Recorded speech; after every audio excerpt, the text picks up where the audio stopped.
وروستیو کړکېچونو د کرکټ بورډ اداره دې ته اړ کړه چې بدلون راولي. د پښتون ټي وي ټولو لیدونکو السلام علیکم، وخت مو پخیر. ملګرو که چیرې زموږ چینل مو نوي سبسکرایب کړی نو زموږ چینل حتما سبسکرایب کړئ او خوا کې ورسره د بیل نشان وهئ ترڅو زموږ له هرې نوې ویډیو څخه خبر شئ. د افغانستان کرکټ بورډ نن سه شنبه په یو خبري کانفرنس کې اعلان وکړ چې د الف لوبډلې بهرنی روزونکی او د ملي لوبډلې پخوانی روزونکی انډي مولز به د غوراوي کمیټې مشر وي. له د سره یو ځای پخوانی لوبغاړی مجاهد زدران هم د غوراوي د کمیټې مشر ټاکل شوی.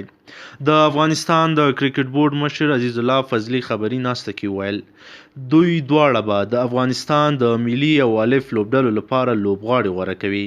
ښاغلي فضلي وویل د کرکټ بورډ ادارې پخوانیو څلورو غړو پر ځای هم نوي کسان ټاکل شوي دي.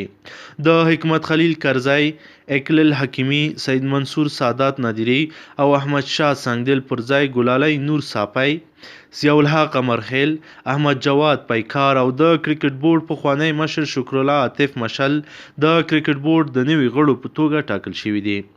په افغان کرکټ بورډ کې دا بدلونونه په داسې وخت کې اعلانیږي چې ملي لوبډله په انګلستان او ویلز کې د نړیوال جام په سیالیو کې بوخته ده.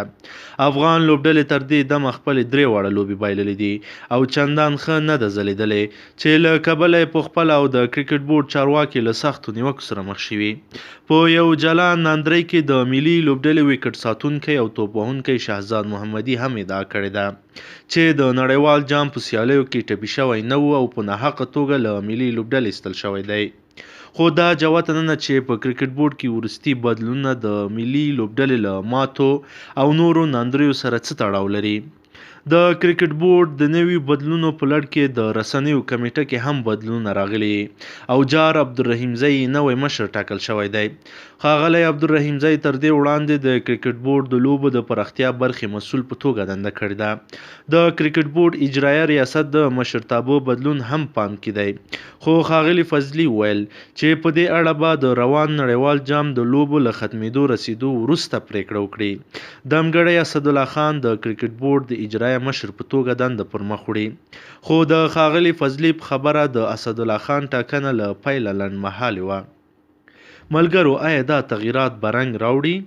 نظر مو موږ سره حتما شریک کړئ.